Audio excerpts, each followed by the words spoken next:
Je faisais mes actes habituels dans le fiat suprême. Mon Jésus adoré sortit de moi et me dit : « Ma fille, au cours de ma passion, une lamentation est sortie de moi des profondeurs de mon cœur, tourmentée avec une immense tristesse. Ils se sont partagés mes vêtements et ils ont tiré au sort ma tunique. Combien j'ai souffert de voir mes vêtements partagés entre mes bourreaux et ma tunique tirée au sort. C'était le seul objet que je possédais et qui m'avait été donné avec tant d'amour par ma douloureuse maman. Maintenant, non seulement ils m'en dépouillaient, mais ils en faisaient un jeu. Mais sais-tu ce qui me transperçait le plus ? Dans ces vêtements, Adam me devenait présent. Revêtu du vêtement de l'innocence et couvert de l'invisible unique de ma suprême volonté.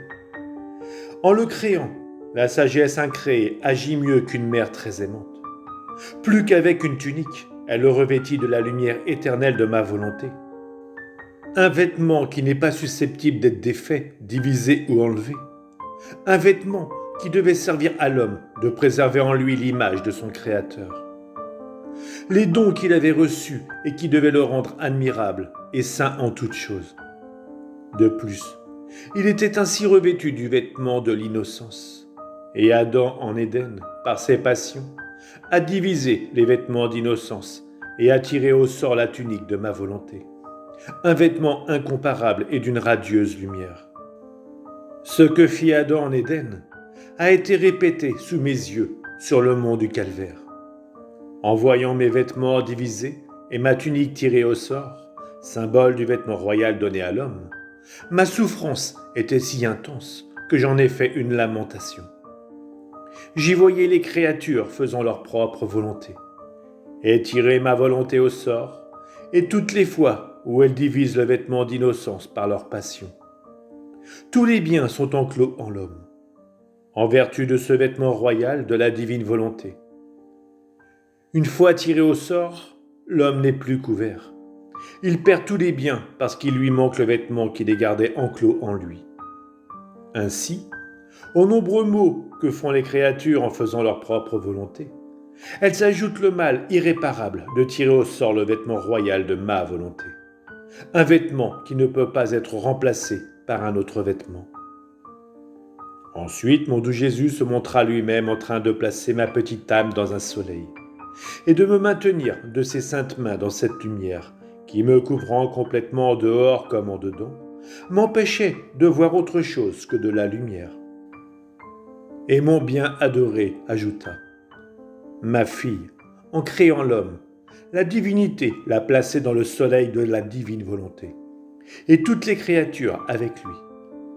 Ce soleil servait de vêtement non seulement à son âme, mais ses rayons couvraient également son corps, de sorte que plus qu'un vêtement, il le rendait si beau et si magnifiquement vêtu, que jamais ni roi ni empereur ne furent revêtus d'une aussi resplendissante lumière.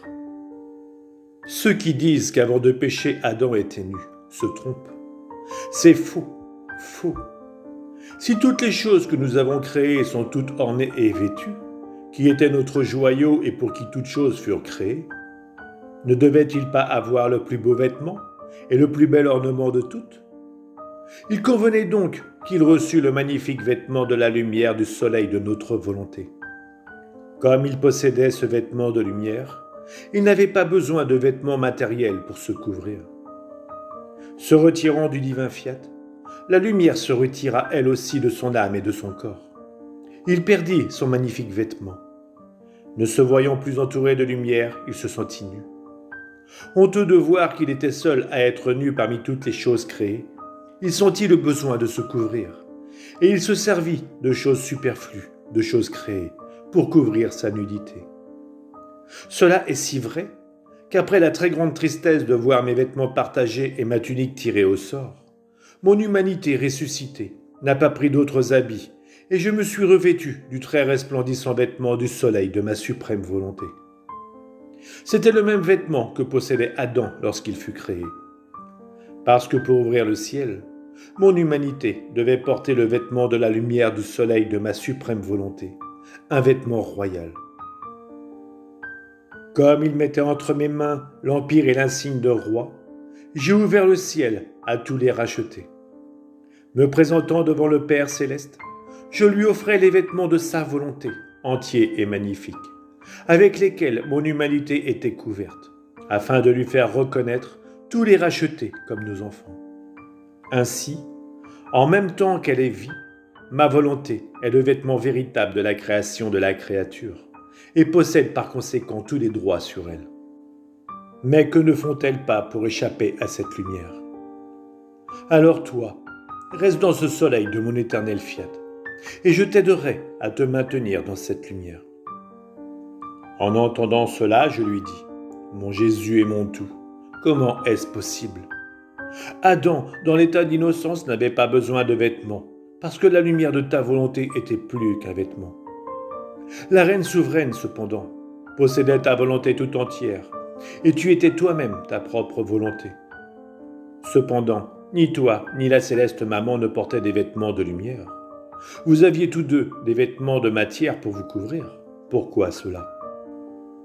Et Jésus poursuivit en disant, ma fille, ma maman et moi avons établi des liens fraternels avec les créatures.